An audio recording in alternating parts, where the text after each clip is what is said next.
gonna have to stop people signing. Can I get you to take your seats? Yeah, that's good. Yeah, don't ask what happened to me, but I'm not skydiving anymore after this. Those days are gone. It's great while it lasted. All right. So, you know, first thing I want to make sure is everybody filled out one of these. If you didn't, please do it. You know, we're not going to give it to the freaks at the FBI or anything like that. It's just for so we can get you these postcards, and we have all the addresses are updated. So if there's an updated address, we'll get the files corrected. You may have gotten a few of these cards. We send you more than one. Not only as a reminder, but it gives you the ability to share the card with someone. Yes, thank you. Now, you know, there's a heightened scrutiny these days, so we don't always say the name of the speaker early on. In the later cards we do, so that we don't give freaks the opportunity to harass us and you know, come in here and cause trouble and whatnot. And you never know where the freaks are. They could be living at the post office. I got a freak right here. I'm just kidding. Don't try anything here, because there's probably people packing in this room. I can tell you that. So yeah, it's getting to be that time, isn't it? We're living in unprecedented times, and I want to caution you all because of. I don't think I'm exaggerating now. I think we're reaching a level in this country. Let's face it, we're seeing things that we've never seen before. And, I mean, we're being watched. You never know. There could be somebody in this room, could be someone in here who stands with Ukraine or something like that. No, worse than that even. There could be somebody in here who's just keeping an eye on us. And so we don't want to give these people any reason to think, you know, we're violent or anything bad like that. So we don't want that. However, one of the things that I came across this week, I've seen it before, but somebody sent me this quote from Alexander Solzhenitsyn. I sent it to a few of my friends, but basically, I'll read this to you. I think you'll get the idea of what it is. And you know, this is a guy who spent many years in the labor camps and the gulags in the Soviet Union. And he made it through, I don't know how. And how we burned in the camps later, thinking, what would things have been like if every security operative, when he went out at night to make an arrest, had been uncertain whether he would return alive and had to say goodbye to his family? Or if during periods of mass arrests, as for example in Leningrad, when they arrested a quarter of the entire city, people had not simply sat there, paling with terror at every bang of the downstairs door and every step on the staircase, but had understood that they had nothing left to lose and had boldly set up in the downstairs hall an ambush of a half-dozen people with axes, hammers, pokers, or whatever else was on hand. The organs would very quickly have suffered a shortage of officers and transport, and notwithstanding all of Stalin's thirst, the cursed machine would have been ground to a halt if we hadn't, if we didn't love freedom enough. And even more, we had no awareness of the real situation. We purely and simply deserved everything that happened afterward. So, I say, I've got a feeling this kind of feels a little, to me, I don't know about you, to me this kind of feels a little bit like 1917, you know, they'll go after the leaders, and they'll use lawfare, and they'll arrest people, and they'll do these things, and it will filter down. It will filter down to, you know, to us eventually, and so we should be aware of that. And if you think the conservatives are going to save us, I'd like to read something to you, even a little bit shorter this time. American conservatism is merely the shadow that follows radicalism as it moves forward toward perdition. It remains behind it, but never retards it, and always advances near its rear. That's right. So, by the way, that was written in 1871. Not 1971, 1871.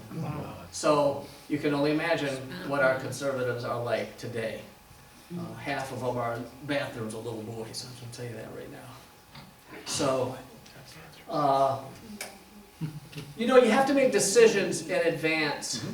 That's what I've said to my girls. You have to make decisions in advance. You have to decide in advance what you're going to do. I've decided nobody's coming to my house to take my guns. I've decided I'm not going to a gulag. I've decided that, you know, if somebody comes to my house, we're going to deal with it right then and there. And I probably will not be doing any more conferences for you guys after that. We'll come But- visit. But I'll be damned if I end up in a gulag, all right? I'd just rather die on the front porch. And I told my mother-in-law that. I hope she stands right beside me in this. Just kidding. She likes that joke. I hope your mother-in-law is a good shot. She believes in gun control. And we do too, but we don't have the same definition of it. So I say, make your decision in advance. If you decide in advance what you're going to do, then you won't end up in the back seat, and then you'll be more presentable on your wedding day. So, stock traders do this. I don't engage in stock trading, but I do know that smart stock traders, they set their limits, the buy and sell limits. If the stock reaches a certain point, you sell the damn thing, because don't be greedy, because what do they say about that? I'm not a trader, but, pigs get fat, hogs get slaughtered, something like that. And you set your limit when it starts to drop. I mean, it's just an automatic. You don't sit around waiting and getting all emotional about it. Emotion will not guide you to any correct decision, ever. So you have to decide in advance what you're going to do under certain circumstances, and we are rapidly facing those circumstances. So without saying anything more about all that, I'm going to get to the introduction of our speaker. We always start late. My wife says you're on Greek time. Well, it's not all my fault. You guys would sit down. You're all Greeks today. We're gonna let him speak, and then he's going to tell. Then we're going to ask him questions, and hopefully have a really, I don't like subdued sessions. We just want to get really into it with a Q&A session. Just get wild. And at the back table today, we've got some items. What I want to promote today is this DVD called Sacrificing Liberty. This is a 4-part documentary, and it's long, but you don't have to watch it all at the same time. But the point is, it's like 4 hours long. It's the best documentary you'll ever find on the subject of the USS Liberty, which during the '67 war was, where the White House and the Pentagon knew about the impending war, and they sent the USS Liberty into this danger zone in the Mediterranean. And so this is a spy ship. It's not it doesn't have the ability to fight back and all that. But it was attacked by Israel, and the attack was not a mistake, as some people say. It was sustained over a period of more than one day, and many people died. I think it says on here, 34 killed, 174 wounded. These were all Americans. And you'll see on this tape right here, you'll have to excuse my language, President Johnson said, when they called for help, he said, send that ship to the goddamn bottom of the Mediterranean. That's what he said. That was our president. So this is an unbelievably well-produced documentary. I can't even say enough good about it. And a lot of the people that were filmed and interviewed, little bits and pieces, were some of the sailors that were on that ship. And they will tell you about their harrowing experience and the hell they went through in this country afterwards. But they all were offered something like 15 years later, they all got $200 for the hell they went through. And so, from the United States government. But anyway, it's so well produced. It's not some chintzy little thing where it's boring to watch. It's got music, tension, close-ups, photographs of old film. It is so well produced. I really wish you would grab one of these, and you know, we're looking for donations, obviously, and so, you know, I don't even know what we got into these. I bought a box of them last year, so, and I kept forgetting to bring them. Maybe I brought them last time, but I've had them for a while. I've been forgetting to bring them. So we have some books back there. I would really like, if we can, with just mainly our hotel expenses. Our speaker's been very gracious this time around, and so he's not looking to make a ton of money here, and he's not. So we just need to pay this room and his hotel stay here and his travel arrangements and whatnot. So if you could donate $100, if you can't, just whatever you can. But if you could donate $100, get a copy of The Sacrificing Liberty, and in addition to that, any one of the other books or things on the table along with it. Get 2 things and help us out if you can, at the end of the conference. So, You take all right. credit cards? What's that now? You don't take credit card. No, we don't really, but, I mean, if that's all you have, we'll figure out. You'll take the card. But yeah, it'd be better if it was cash. Yeah, we'll just drop the card off. We'll mail it back to you. That's good. So you saw the postcard, right? All right, I will not, I couldn't read this. I first came across Dr. Sabrosky, I'm going to say over 10 years ago on YouTube. Somebody said, you got to see this. So I put on this YouTube video, and he was being interviewed. I can't remember by whom. And he said 9/11. He said 9/11 was done by Israel. So it was a Mossad operation, and maybe, who knows, maybe the junior partners at CIA were involved. I mean, George Bush was too dumb. They just said, just do what we say. And he said, okay. But it was an Israeli operation. Now, you guys are pretty astute. I mean, you guys know about Building 7. Who doesn't know about Building 7? Raise your hand if you don't know about Building 7. See, there's not one person here. 2 people. Okay. So, the planes allegedly hit the 2 buildings and they came down, but it looked a lot like controlled demolition. But Building 7 came down later that day. It was a 3rd building, the 3rd tower that they never talk about. No plane ever hit it, but it came down.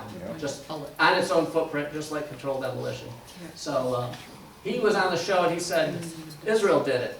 And they had, all these videos of dancing Israelis. And, you always look at, who stands to gain. So he might say something about that. It's kind of a boring issue now, because, for me anyway, because I kind of, it's settled in my mind.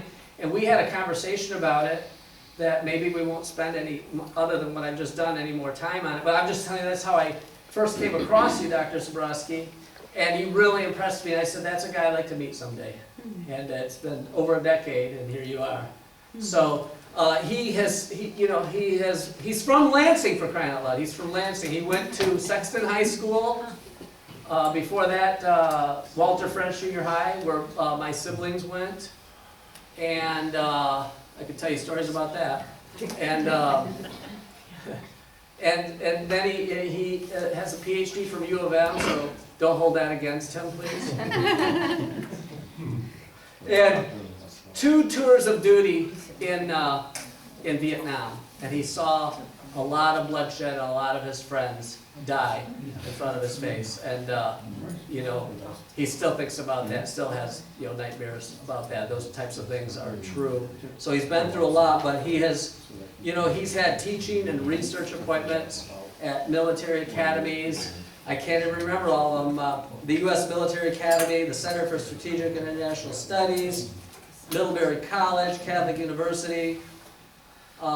He is literally a specialist. and national and international security affairs. And so, in my opinion, him coming here today is very timely because we're facing some unprecedented threats. And so, without any further ado, I'd like to welcome to the podium Dr. Alan Sabrosky.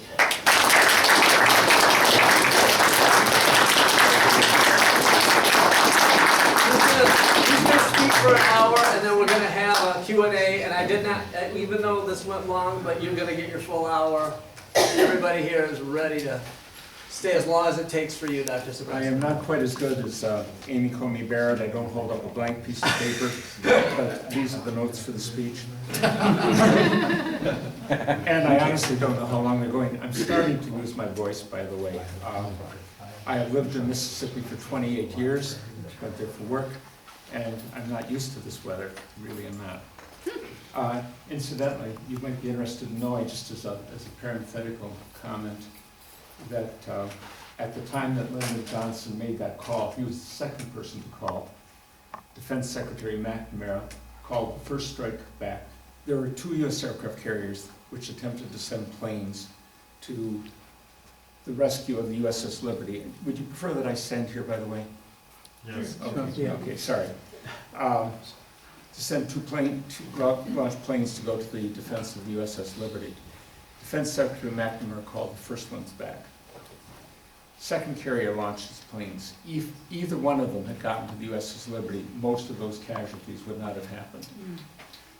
Johnson personally called back the second one, and he was at that time literally in bed with a Mossad agent. Oh yeah, that was that blonde woman. She's in the video, by the way. He later gave her the Medal of Freedom, so she must have been very good. What else can I say? She's in the video, but not in a bad way. Not in that way. I would like to thank John and Wendy. They've been very good to me because, among other things, in the process of packing to come here, I grabbed the wrong box and I ended up with 2 shaving kits and no chargers for my laptop and my phone. And that wasn't a function of age, at least not purely a function of age. I'm 81, but we still function more or less well. It's that I've been absent-minded, a classic absent-minded professor ever since my 1930s. So what can I do? I'm going to resist the temptation, actually, to reminisce a bit, because this is the first time in 40 years I've been back to the Lansing area. And the reason I went to the University of Michigan after 10 years in the Marines instead of Michigan State University, even though I had actually better offers for fellowships from MSU than from U of M, is my father was a professor at MSU in biology, nothing close to my field. And we argued all the time about football, and I decided I wasn't going to do that. So I went to the U of M. I have been called by some people one of the most censored individuals in America, and that's not quite true. I think Tucker Carlson has now got that cachet. But I've had cases where I've been speaking and started to mention the unspeakable H word, the Holocaust, which I call the holo-hoax, because it is a hoax. And I say that even as someone who's Jewish on my father's side. And the mic was cut off. The person I was speaking with could hear me. We could hear each other, but it wasn't broadcast. So these things do happen. And John, there was a little bit of a surprise before I came here, and I wasn't sure if I should tell you or not. We spoke on the phone in early March. And a couple of weeks after that, I got an email, ostensibly from you, telling me that the invitation had been withdrawn to speak because of allegations of my anti-Semitism. And I was a little bit surprised at that. So I sent an email back to you saying, well, I regretted it, but I hoped that I would get back here sometime and, that we would see one another. And that was basically it. I made some appointments at VA clinics. I am blind in my right eye from glaucoma. The left eye is going.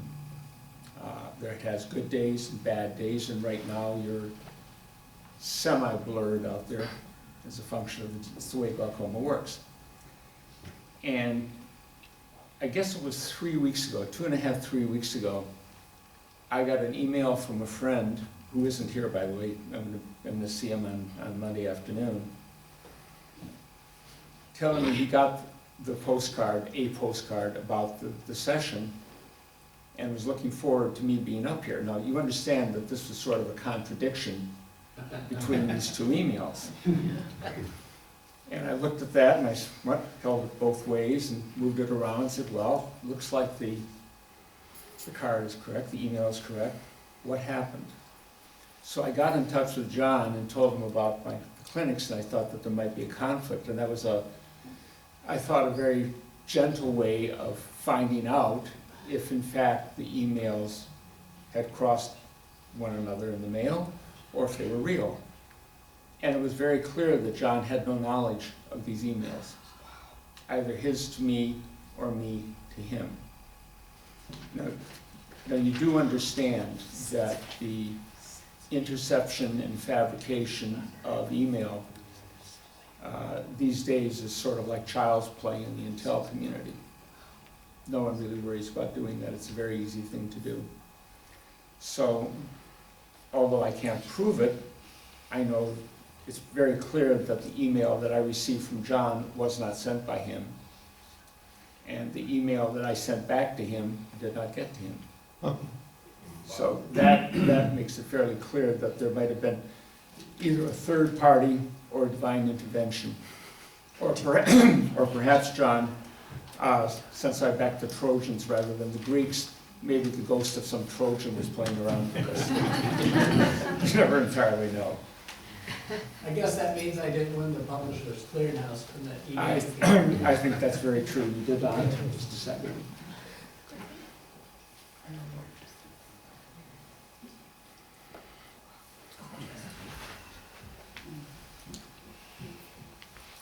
I left Lansing, Michigan in 1959 to go in the Marines after graduating from Sexton. And anyone here from Eastern is still allowed to stay. Everett and East Lansing are fine. And I'm sort of looking forward to seeing Lansing sometime tomorrow. I'm going to go back into town with John and Wendy and look around and see what it is. I'm also a little apprehensive because most of the places that I've been and have seen after a passage of time have changed and not for the better. I hope Lansing has kept itself good and is staying the same way.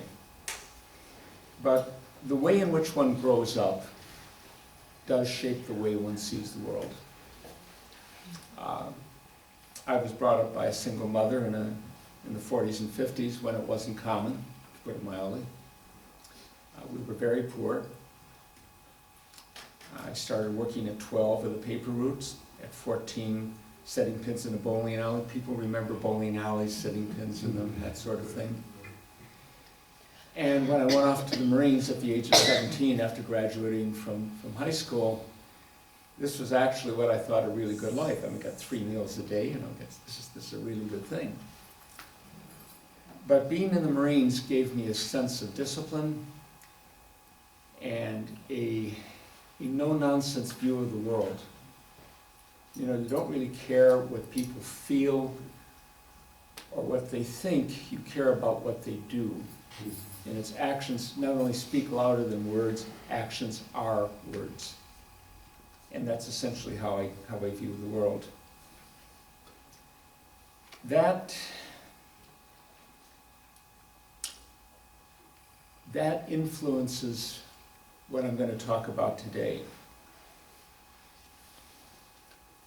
I feel in a sense like Cassandra in the story of the Iliad, you know, who warned the Trojans not to bring that horse inside the gates, that there was something there, that something was wrong.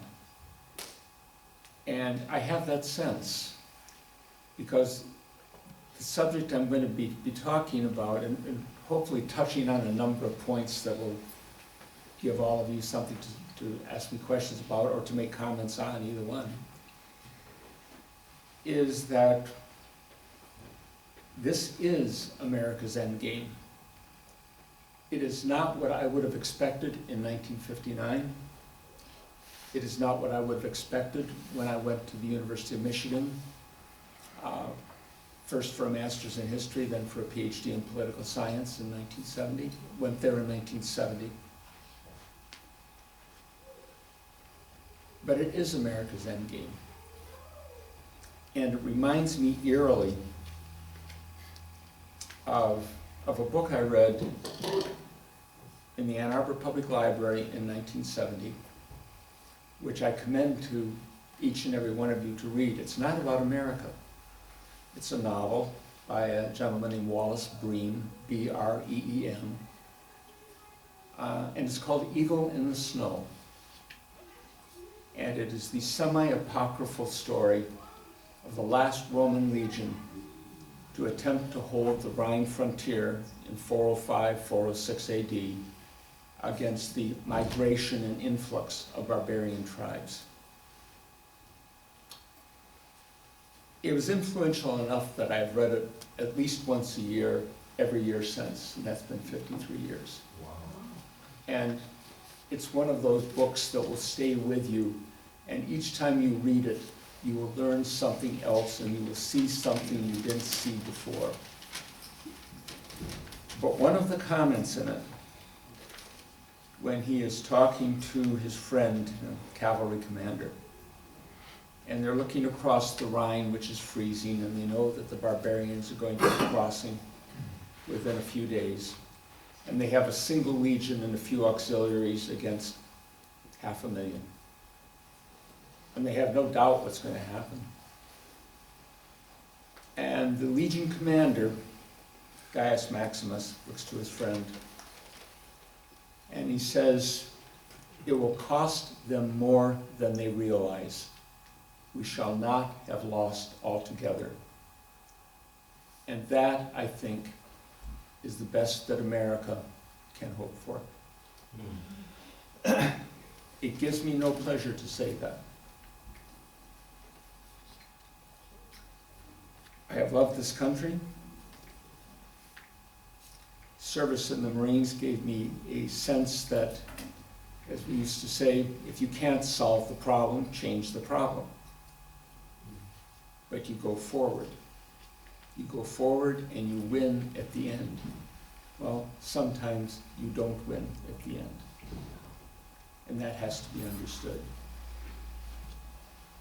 And sometimes the people you are opposing do not understand the evil they are doing. Some of the leaders do, certainly. I don't think they consider it evil either. No one gets up in the morning, no one, and says that another day to do evil has dawned. No one does it. I don't care if it's Attila the Hun or anyone. Everyone does it. Everyone does what they do either out of sense of duty, of obligation, of enthusiasm, or of a belief that what they're doing is right. For example, very few legends in American history are as striking as the defense of the Alamo. We have had books and movies and stories and tales about that. And if I were to say what I'm going to say next in Texas, I would not have to worry about seeing 82. The reason Texas declared its independence from Mexico in 1836 was a foretaste of our own Civil War. It was that Antonio Lopez de Santa Anna, the general and president of Mexico, had outlawed slavery in Mexico. Jim Bowie was one of the largest holders and one of the largest slave owners in Texas. And the men who fought and died at the Alamo fought bravely and died at the Alamo, essentially died in defense of slavery. And the independence was there. There were other characteristics and other considerations, but it was there. But we have to remind ourselves that no one gets up to do evil, even if what they're doing has evil consequences. This is why, when I look today at what is happening to America, it is different than domestic challenges the U.S. has experienced over the past century. And it is different because it has become the message of one of our two major parties, the Democrat Party. Now, I hope you don't hate me for saying this, but I was a Democrat for most of my life. The first president I remember well as a young man was John Kennedy. Now, in his personal life, he was not a nice man. I think that's a gentle way of putting it. But in his public life as president, the message he sent, ask not what you can do for your country, ask not what your country can do for you, ask rather what you can do for your country. And one that he had about Americans are the watchmen on the walls of world freedom. And it conveyed a message to those of us in our early 20s in those days that mattered.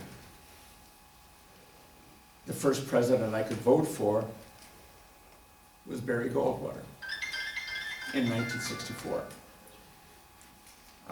Those of you who want to see how much Americans have changed, American conservatives have changed, ought to go back and read his book, Conscience of a Conservative.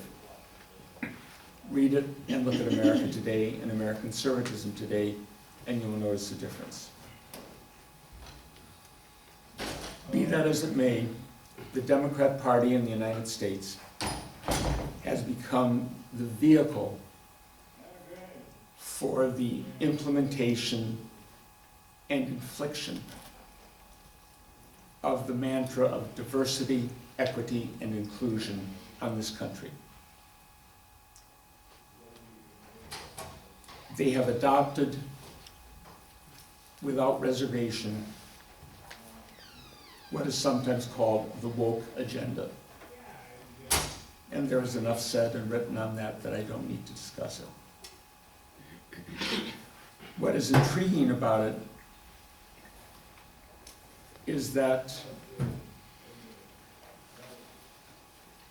and I speak as a layman, not as a psychologist, the Democrat Party, the Democrats today, at all levels,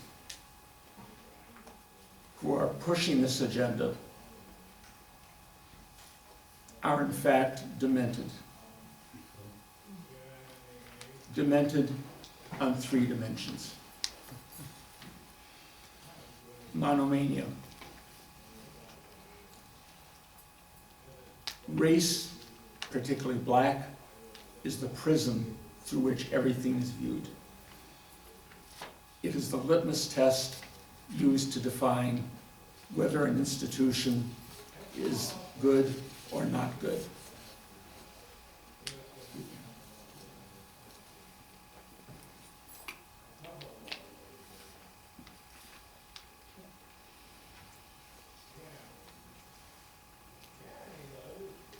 It consists, in very large part, of what I might call frustrated civil rights activists. They tried for decades to uplift blacks in America on the premise that if one struck down the legal and institutional barriers to their advancement and achievement, that they would progress. That was the basis for the Civil Rights Act and Voting Rights Act of the mid-1960s and the process of desegregation. By the 1970s, it was clear that equal opportunity did not work. Some blacks began to do better. A black middle class began to develop, but a large black underclass also was created. And so they shifted over to affirmative action, giving what they thought would be, for a temporary time, preferment in hiring, in attention to schools, in a variety of things. And that temporary time never ended. And they realized at some point, and I can't put my finger on an exact date, but I would estimate the 1990s, sometime around the 1990s, that at that point, something else was needed. They didn't know what, but they knew something else was needed. There was another group, basically Marxian or neo-Marxian, that had been around in the United States almost as a political fringe for some time. It got some prominence in the 1960s in the anti-war movement in Vietnam. This continued in the 1970s and 80s, but they had no numbers, and they were largely confined to being academics at different institutions, talking about and writing on subjects like this, but they had no ability to actually do things. I don't know who put these two groups together. I haven't been able to track that down. I would be interested in knowing if someone does. But at some point in the 1990s, the very large, frustrated civil rights activists within the Democrat Party and the radical Marxist fringe, whose adherents included Barack and Michelle Obama, came together. The frustrated civil rights activists gave the Marxian, neo-Marxian group numbers and access to the Democrat Party, which was their mainstream party. And the radicals gave the civil rights activists a plan of action. That is what has led these days to what is called critical race theory, which is basically an anti-white theory. There is a white supremacy. I wish I had had it sometime when I was growing up. Based on white privilege. Once again, why did I have that? But they're serious about this, that there exists systemic racism, whether you can see it, measure it, or identify it, it's there. This systemic racism based on white privilege exists to the detriment of blacks specifically and Hispanics secondarily. And the system has to be restructured, forcibly restructured, if necessary, in order to provide equity. Equity is forced equality of outcome, not equality of opportunity or ability to achieve. You will have numbers proportional to a population. You will have more than that initially to get the blacks up, and you will enforce that. And that is going to have catastrophic consequences, all of which the Democrats push. Universities, colleges and universities across the country are dropping the ACT and SATs for admission as undergraduates. They're dropping GRE for admission to graduate school. They are dropping other tests and examinations for admission to professional schools. It's not everyone yet, but it's growing rapidly. United Airlines has said that I think it was in 5 years, 1/2 of its flight crews will be either minorities or women. Now, since they get most of these from the military, I'm not quite sure where the numbers are going to come from, but that is their goal. So diversity, equity, and inclusion is now the mantra of the Democrat Party. Combined with this monomania is, call it gender dysphoria, for lack of a better term, a confusion of genders. I'm not quite sure how many there's supposed to be now. 57? 79. 77 to 79? Yeah. I'm sorry. This morning. I'm sorry I missed a few down on that. I would put it as that there are 2 genders and a number of mental health disorders. But that's not entirely true. I mean, there are some people who identify as, and it's mostly males, biological males, who identify as women in order to have access to women. Male inmates in many states are confined in women's prisons, and the tales coming out of them, even in California, are horrific. There are men, like the swimmer at the University of Pennsylvania, a husky 6'4" guy woman, who identifies as a woman, has male genitalia. He ranked, I think it was, don't hold me to the exact number, 476 in male swimmers. He was in the 400s. In the 400s. And running and swimming in female sports, he broke records.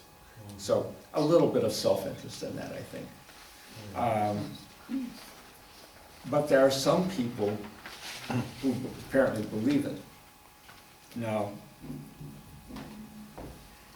what the Democrats are doing is ignoring a great deal of information, and that until about 10 years ago, all 3 major associations, American Medical Association, American Psychological Association, American Psychiatric Association, all had more or less the same wording in their guidelines to illnesses. You know, if an otherwise healthy male believes he's a female, and an otherwise healthy female believes he's a male, this is the basis for extensive mental health treatment. Sometime about 10 years ago, that changed in all 3 associations. I don't know why. A friend of mine, a doctor in Pennsylvania, who did her doctorate at the University of Pennsylvania, said that it was because of a change in the boards of the 3 associations. Now, you may or may not know that board membership in a professional association is not like board membership in General Motors. There is no great amount of money associated with it. There's a certain amount of a cachet of being on the board, something like that, but nothing more.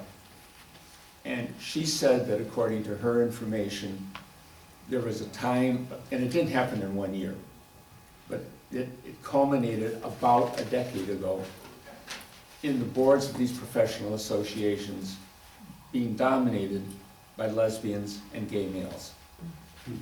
I cannot verify that, but it is plausible considering the change in policy that they implemented.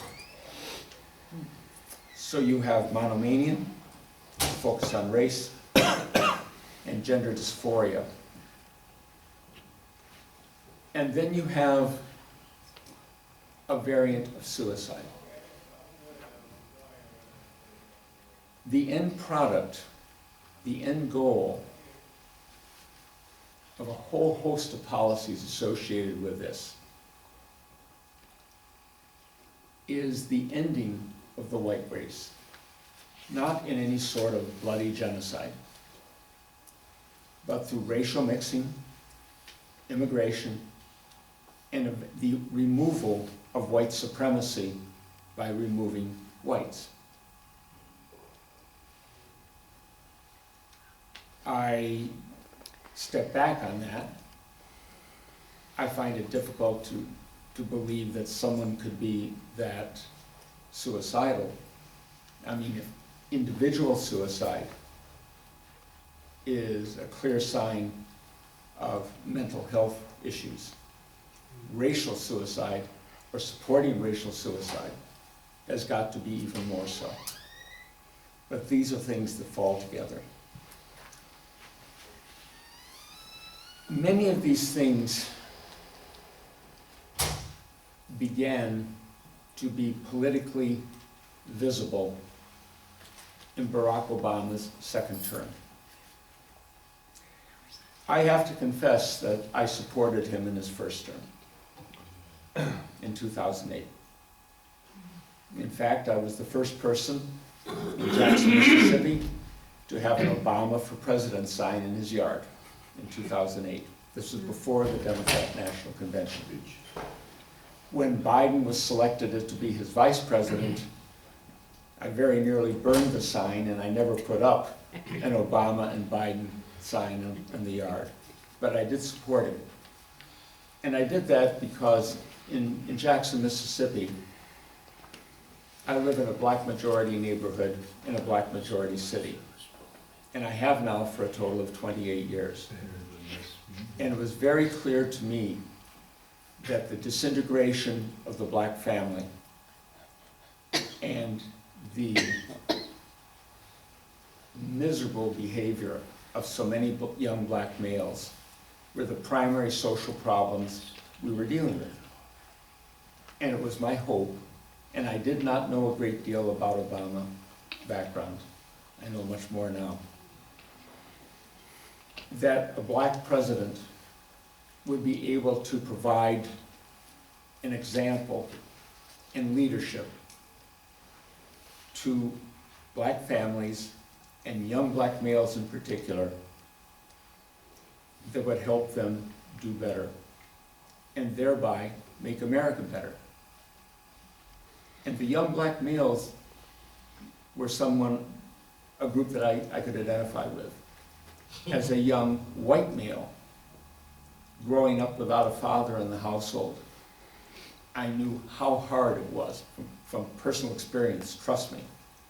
I knew how difficult it is for a boy to become a man without that type of leadership and guidance at home, without a strong male role model. I got a role model, I guess almost by adoption. Either I adopted the Marine Corps or it adopted me. But without that, at 17, I would have gone down the same path as so many young black males have gone down. And I knew that personally. And that with nothing else involved. No race involved, nothing. And that's what I hoped. What I got from Obama, particularly going into the second term, was that in fact he sided with the lowest part of the black community. And at that point, the radical agenda he had been pursuing became very visible. When you look at the people who had the greatest influence on him growing up, and particularly in the Midwest, it was a Marxist revolutionary named Bill Ayers and a violently anti-white black minister. Those mattered.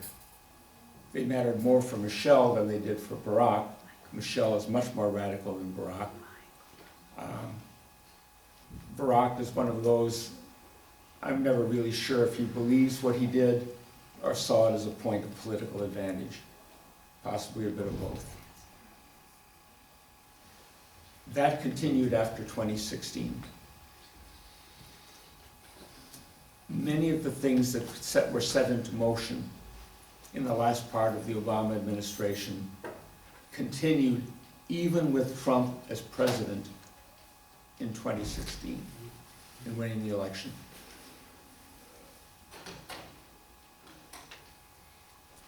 But the high water mark was 2020.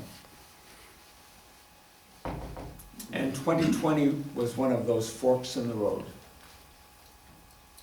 Why there should have been such an outcry over the death of a career criminal and drug dealer named George Floyd is one of those mysteries. But the fact that it happened more or less simultaneously in hundreds of cities, all but 2 of them run by Democrats, makes me think that the preparations had been made awaiting only the right spark. I do not believe in coincidence. Coincidence is when you're walking down an airport concourse and you see a former lover coming towards you. Hopefully when your current spouse or lover is not with you. Really. But that's the level of coincidence. Beyond that, isolated coincidences happen. Widespread coincidences do not. Now, that doesn't mean that if something was done by police officers that was violated the law, they shouldn't have been punished. Of course they should have been. There's nothing to do with that. But at that point, in May and June of 2020, and continuing for 6 months of mostly peaceful protests, as many commentators described it, with entire skylines on fire behind them. One of those things that just makes one wonder sometimes. We came to a fork in the road. The Democrat governors and mayors refused to take action against the rioters. 6 months of rioting, looting, arson,